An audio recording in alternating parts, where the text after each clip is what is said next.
متابعين الكرام من السلفيين والسلفيات، أولا أحييكم بتحية الإسلام وبتحية أهل دار السلام ألا وهي السلام عليكم ورحمة الله وبركاته للمرة الثانية ለሁለተኛ ጊዜ አሁንም ከአህባሽ ጋር በተያያዘ አንድ ሁለት ነጥቦችን ኢንሻአላህ ማስታወስ ይሆናል።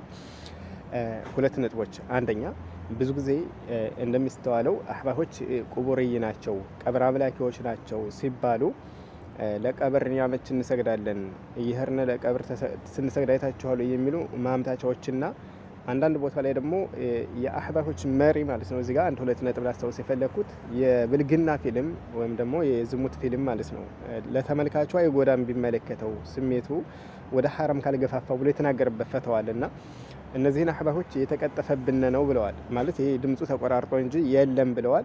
ከዛሬው ላይ ይሄ ለሁለተኛ ጊዜ ቢሆንም ደግሜ የማሳያችሁ ይሆናል ማለት ነው። ይሄን የማሳያችሁ አንደኛ ምንድነው ይሄ ነገር እውነት ተዋሽቶበት ከሆነ ሙሉ ድምጹን እንዳመጡልን ማለት ነው። የአህባሾች መሪ አብዱላህ አልሐራሪ عليه من الله ما يستحق ማለት ነው። ቅድሚያ እስኪ ቡግየቱ ጣሊብ በተሰኘው ኪታቡ ላይ እዛ ላይ ምን ይላል? ومن كرامات الاولياء ከወልዮች ከራማ መካከል እኮ ነው أنهم يغيثون من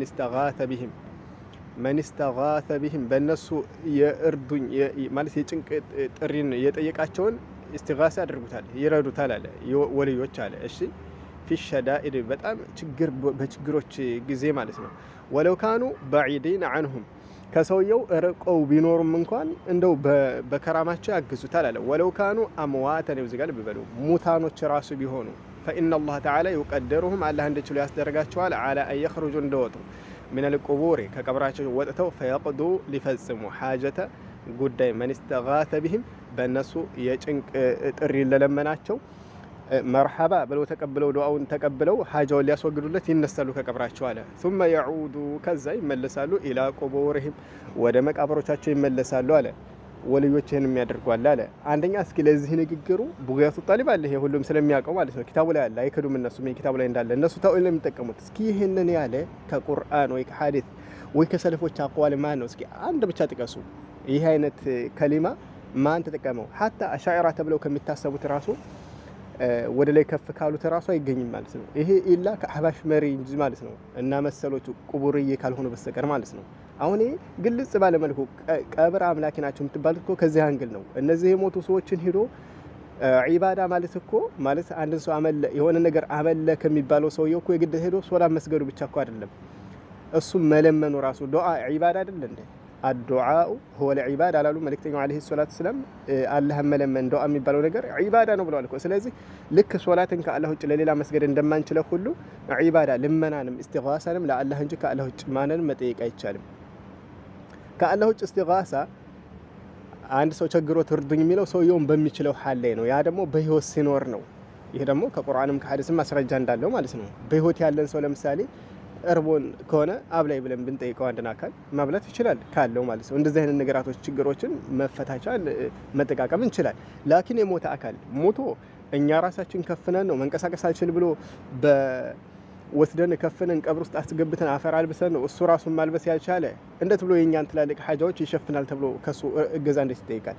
ይሄ መንፈሳዊ እገዛ من الشرك الأكبر ከትልቁ ሽርክ ከእስልምና ነቅሎ የሚያስወጣ ነው ማለት ነው። እና ቁቡርዮች የምንላቸው የግዴታ ሄዳቸው እንትኑ ላይ መደፋታቸው ብቻ አይደለም።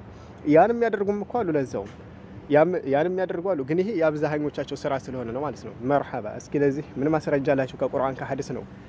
አንደኛ ወደ ሁለተኛ እንደምሄደው ካሁን በፊት የብልግና ፊልም ሼኻቸው ይቻላል ብሎ የተናገረበት አለ በተፍሲል ተዋሽቶበት ነው ድምጹ ተቆርጦበት ነው ያሉ። ሙሉ ድምጹን እስኪያንጡልንና ይሄ ውሸት ነው ብላችሁ እስኪያጋልጡ ድምጹን እንስማው።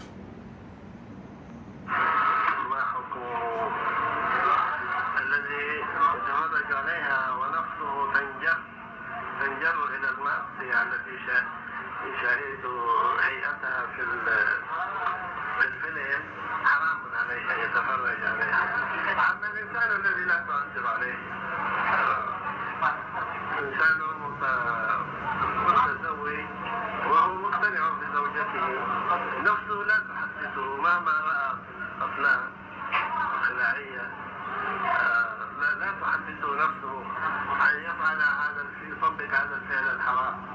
هذا ليس حراما عليه متبرج صح؟ ليس حراما. نعم ليس حراما.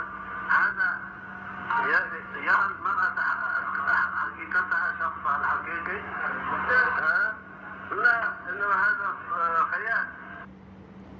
ሰማችሁት አይደለ?